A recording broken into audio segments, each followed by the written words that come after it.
ငလျင်ဆိုတာတဘာဝဘေးအန္တရာယ်တွေထဲမှာလူတွေမှန်းဆလို့မရတဲ့တခုတည်းသောကြောက်စရာဘေးအန္တရာယ်တစ်ခုဖြစ်ပါတယ်။ဒါပေမဲ့ဖုန်းတွေမှာငလျင်မလောက်ခင်စက္ကန့်ပိုင်းလောက်ကိုကြိုတင်အကြောင်းကြားပေးတဲ့နည်းပညာကတော့ရှိနေတာကြာပါပြီ။ဒါကို Earthquake Early Warning EEW လို့ခေါ်ပါတယ်။2017တုန်းကလည်းဂျပန်နိုင်ငံတိုဟိုကူမှာမဂနီကျူ 9.1 ရှိတဲ့ငလျင်နဲ့ဆူနာမီတုန်းကလည်းငလျင်မဖြစ်ခင်စက္ကန့်ပိုင်းလောက်မှာလူတွေကိုဂျပန်နိုင်ငံရဲ့မှာ EEW စနစ်ကနေကြိုတင်အကြောင်းကြားပေးခဲ့တာကြောင့်တချို့ဆိုရင်ဘေးအန္တရာယ်ကိုလွတ်အောင်ပြေးထွက်နိုင်တဲ့အချိန်ကိုရရှိခဲ့တယ်။မီးရထားတွေအရေးပေါ်ရပ်တန့်နိုင်ခဲ့တယ်။စက်ရုံတွေကိုချက်ချင်းရှက်ဒေါင်းချပြနိုင်ခဲ့တယ်။ဒါကြောင့်လူသန်းပေါင်းများစွာကလည်းဘေးလွတ်ရာကိုရှောင်တိန်နိုင်ခဲ့ပါတယ်။2019ကယ်လီဖိုးနီးယားမှာလှုပ်တဲ့ 7.1 မဂနီကျူရှိတဲ့ငလျင်နဲ့2024ထိုင်ဝမ်မှာလှုပ်တဲ့ 7.4 မဂနီကျူရှိတဲ့ငလျင်တွေမလှုပ်ခင်မှာလည်းဒီ EEW စနစ်ကနေပြီးတော့စက္ကန့်ပိုင်းလိုလောက်ကမှကြိုတင်အတိပေးတဲ့ကြိုတင်သတိပေးချက်တွေကြောင့်ပဲတချို့လူတွေဆိုရင်ဘေးအန္တရာယ်လွတ်အောင်ရှောင်တိန်နိုင်ခဲ့ပါတယ်။မကြာသေးခင်ရက်ပိုင်းကမှလှုပ်ခတ်သွားတဲ့ဗင်နီဇွဲလားကငလျင်မှာဆိုရင်လေဒီဗီဒီယိုထဲမှာဆိုရင်ဒီလူကြီးကငလျင်မလှုပ်ခင်စက္ကန့်ပိုင်းလိုလောက်မှာသူ့ဖုန်းထဲကိုဒါသတိပေးချက်ရောက်လာတာကြောင့်သူ့သမီးလေးကိုခေါ်ပြီးတော့ဒါဘေးလွတ်ရာကို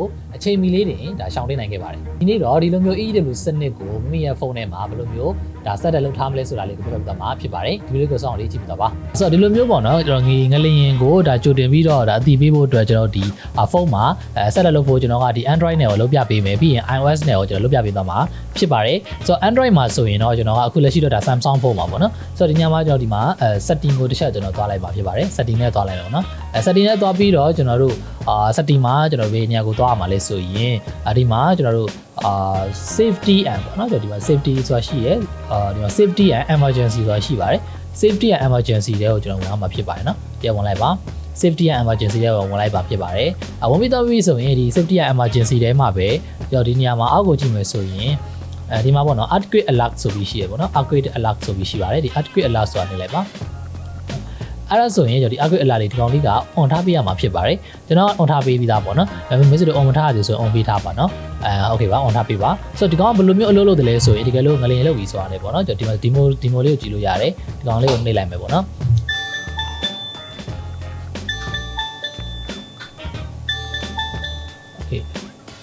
်အဲ့လိုမျိုးပေါ့နော်ကျွန်တော်တို့အတန်နဲ့ကျွန်တော်တို့ဘယ်နေရာမှာငလျင်လှုပ်နေတယ်ဆိုတာမျိုးကိုတခါတည်းအကြောင်းကြားပေးတဲ့ပုံစံမျိုးကိုလုပ်လာပေးမှာပဲဖြစ်ပါတယ်ဒါကတော့ကျွန်တော်တို့ Android phone မှာပဲဖြစ်တယ်ပေါ့နော်ဒီလိုမျိုးလုပ်ထားပေးပါနောက်တစ်ခုကတော့ကျွန်တော်တို့ဒါ iPhone မှာတစ်ချက်လုပ်ကြည့်မှာဖြစ်ပါတယ်iPhone မှာတစ်ချက်ကျွန်တော်သွားမယ်ပေါ့နော် iPhone မှာလည်း setting ကိုချက်သွားလိုက်မှာဖြစ်ပါတယ်iPhone သမားတွေအတွက်ပဲပေါ့နော် iPhone မှာဆိုရင်တော့ပေါ့နော်ကျွန်တော်တို့ဒီနေရာသွားမှာလဲဆိုရင် iPhone မှာကျတော့ notification ကိုသွားမှာဖြစ်တယ်ပေါ့နော်ဒီမှာကျွန်တော်တို့အောက်ကိုဆွဲချလိုက်မယ်ဒီမှာ notification ဆိုတာရှိပါတယ် notification တွေကိုကျွန်တော်တို့ဝင်လိုက်ပါဝင်လိုက်ပြီးသွားပြီဆိုရင် notification လဲမှာဆိုရင်လည်းသူအောက်ကိုဆွဲချမှာဖြစ်ပါတယ်အဲ့မှာအောက်ဆုံးကိုကျွန်တော်သွားရမှာပေါ့နော်အောက်ဆုံးကိုသွားပေးပါအဲ့ဒါဆိုရင်ဒီမှာ emergency alert ဆိုတာရှိပါတယ်ဒီ emergency alert ဆိုတာလေးကိုကျွန်တော်တို့ on ထားပေးရမှာဖြစ်ပါတယ်ဒီဘောက amber alert ဆိုတာညအကုန်လုံး on ထားပေးပါအဲ့လိုမျိုးလုပ်ပေးရမှာဖြစ်ပါတယ်ဒါဆိုရင်ကျွန်တော်ဒီမှာကိုနေတဲ့နေရာပေါ့နော်ကိုနေတဲ့ location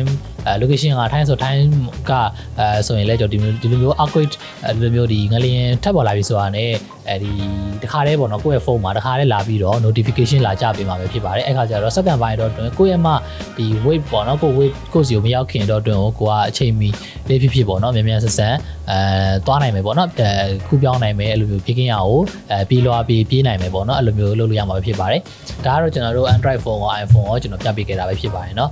်မိတ်ဆွေလည်းလုပ်ကြည့်ပါဒီအဲ့လိုမျိုးဒီ setting လေးမဖွင့်ရသေးဆိုဖွင့်ထားလို့ရပါတယ်ဒါပေမဲ့ဒီညမှာသိထားမှာတစ်ခုရှိရပေါ့နော်ဒီ Android သမားတွေဆိုရင်တော့ Android phone တွေကဘာမှပြဿနာဖြစ်တယ်လဲဆိုရင်သူကပေါ့နော်သူကကြတော့ဒီ